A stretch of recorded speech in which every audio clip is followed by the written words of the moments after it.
The purpose of this video is to assist New Heights staff in positively interacting with our campers. Whether you are a counselor or a member of the kitchen staff, you will connect with campers, so knowing how to guide behaviors is valuable knowledge for all staff. We want every camper to feel the love of God in a deep and profound way, so we must make sure we reflect God in all our dealings with them. The campers are not only our honored guests, but they are God's beloved children. They deserve our utmost respect at all times. Our words to the children should be grounded in love. When dealing with misbehavior, staff should never yell at, belittle, intimidate, or threaten a camper.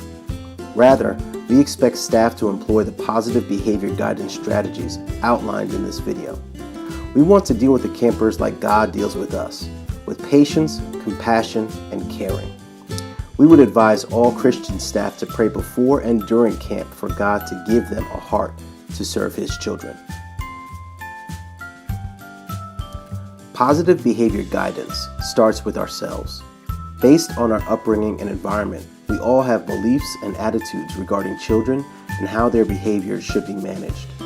In other words, we all have a disciplinary style based on our experience. Our disciplinary style has positives and negatives, and we should be willing to grow and develop, building upon the positives and decreasing the negatives. Some of us are authoritarian and focus on controlling the behavior of children.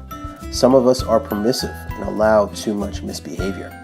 Some of us are pendulums and swing back and forth between the two. Whatever our natural style, our goal should be to seek the middle ground where we are permissive enough to allow for individual freedom and creativity, and structured enough to communicate concern and caring. You may want to pause the video now to give yourself enough time to review the details about the disciplinary styles. Like learning to read, children need to be taught how to behave. Adults should not confuse a child's behavior with who they are. For example, we should avoid saying and thinking things like, "That boy is trouble." Instead, we should say and think things like, "That child is having a hard time managing his behavior." A child's behavior does not change their value to God. Similarly, a child's behavior should not affect their value in our eyes. Even under the best circumstances, children may misbehave or act in a way that is harmful to themselves, harmful to others, destructive, or socially unacceptable. Dealing with misbehavior starts with a relationship. A positive relationship, knowing a child and being known by them, is one of the best ways to limit misbehavior. Team building games, getting to know you activities, and simple conversations have tremendous value. Except in cases involving mental illness, when a child misbehaves, he or she does so with a goal in mind.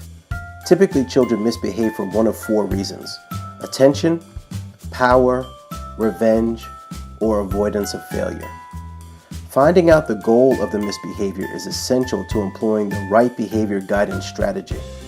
Since children will often state their goal, taking the time to ask questions and listen to children can greatly aid adults in limiting misbehavior.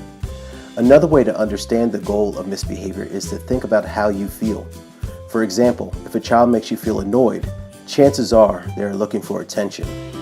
When encountering misbehavior, it is important to resist our natural reaction and respond in a more productive way.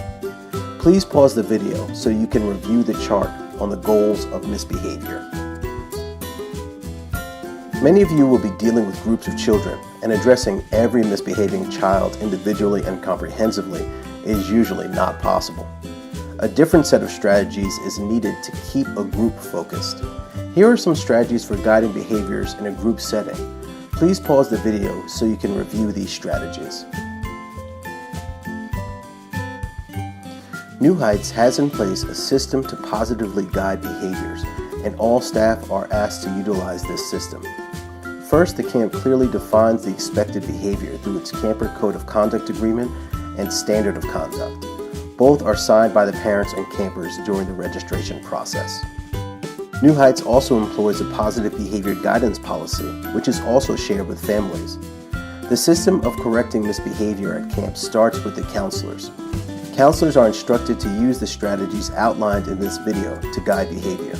If a camper continues to misbehave, she or he is referred to the dorm parent or the assistant director for camper experience.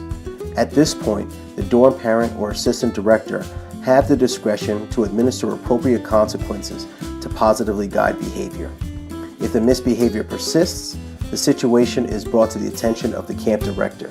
At this stage, consequences can be fairly dramatic. To ensure we are supporting our campers as much as possible, staff are asked to fill out an incident report after dealing with significant occurrences of misbehavior. Counselors and activity heads have copies of blank incident reports on them at all times. Additional copies can be obtained from the administration area. Completed incident reports should be turned into the Assistant Director for Camper Experience or the Office Manager. Thank you for watching this video and for sharing God's love and mercy with our campers.